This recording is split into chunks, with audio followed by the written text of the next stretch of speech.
یہ کوئی ایسی چیز نہیں کہ جس میں I will be at the giving end, لوگ آئیں اور میرے سے حاصل کر کے چلے جائیں. اس میں ہمارا جو ٹارگٹ ہوگا وہ یہ کہ 7 to 8 منٹس کی ایک ایسی گفتگو کی جائے کہ جس میں لوگ جو ہیں وہ ایک پوائنٹ سے انٹروڈیوس ہو جائیں، اس پوائنٹ کے بارے میں ایکسپیرینسز کریں بھی اور اپنے ایکسپیرینسز کو شیئر بھی کریں. دیکھیے، آپ اگر کبھی غور کریں گے آج کے اس سوسائٹی میں جو بیسک کانورسیشنز ہو رہی ہیں وہ کیا ہو رہی ہیں، یعنی ڈرائنگ روم کانورسیشنز کیا ہے.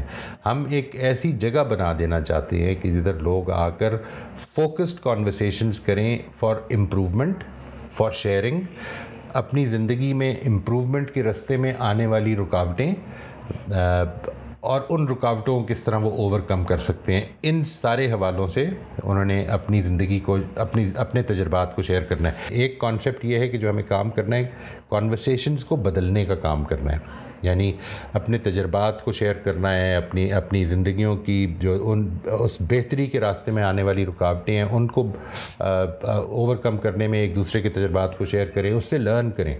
ٹھیک ہے، نہیں، it is not about coming over here and getting taught, یہ آئیڈیا نہیں ہے، بلکہ I will be one of those learners as well when you are talking, اور میں یہ چاہوں گا کہ مجھے بھی اس میں سے سیکھنے کا موقع ملے، اس لیے کیونکہ یہ وہ راستہ ہے، ہمارے پاس اور کوئی راستہ نہیں ہے. اب کسی نے بھی آئیڈیل جگہ پر کھڑے ہو کر کوئی کام نہیں کرنا. مجھے یاد ہے ایک سیشن میں ایک صاحب نے میرے سے یہ سوال کیا کہ کیا وجہ ہے کہ ہم ایک آخری پیغمبر کی ماننے والی امت ہے جس کے جو ایک بہترین ریفرمسٹ بھی تھے، اور سارے ہی پیغمبر بہترین ریفرمسٹ تھے اپنے اپنے علاقے میں، اپنے اپنے زمانوں میں، تو وائی از اٹ دیٹ ہمارے اندر کوئی اس لیول کا ریفرمسٹ پیدا نہیں ہو سکا. تو میں نے کہا ان سے جواب میں نے ان سے گزارش یہ کی تھی کہ میرا خیال ہے one of the basic reasons is کہ ہم نے اصل میں ان کو فالو کرنے کی کوشش کی ہے. وہ بہترین ریفرمسٹ اس لیے نہیں تھے کیونکہ انہوں نے بہت زیادہ علم حاصل کر لیا تھا، اللہ تعالیٰ ان کو گائیڈ کر رہا تھا براہ راست، ہم کو نہیں کر رہا. اب وی are all in the process, ہم میں سے کوئی بھی شخص اس دنیا میں جو جیتا ہے وہ اصل میں اپنے اس پروسیس آف امپروومنٹ کو کمپلیٹ کر کے نہیں جی رہا.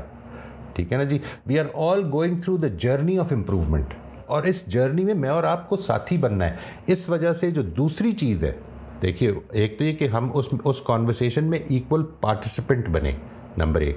Number 2، we should become that community جس کو قرآن مجید کہہ رہے تواسی بالحق اور تواسی بالصبر کی کمیونٹی، یعنی ہم نے ٹھیک بات کو سمجھنا ہے اور ٹھیک عمل کرنا ہے. اس کو میں کہتا ہوں کہ communities of improvement and contribution.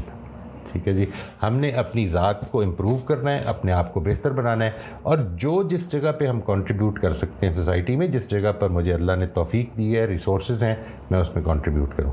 تواسی بالحق اور تواسی بالصبر میں everyone is a learner as well as a teacher, یعنی ہم اپنے ایکسپیرینسز کو ٹیچ بھی کر رہے ہیں اور دوسروں کے ایکسپیرینسز سے لرن بھی کر رہے ہیں.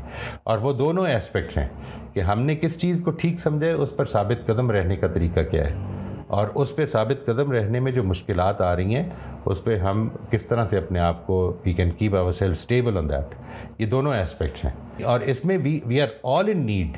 میں ہرگز یہ دعویٰ نہیں کرتا، اور نہ اللہ تعالیٰ مجھے کبھی اس جگہ پر پہنچائے کہ میں یہ دعویٰ کر سکوں کہ میں آپ کو اب دے سکتا ہوں. نہیں، I will always be a learner.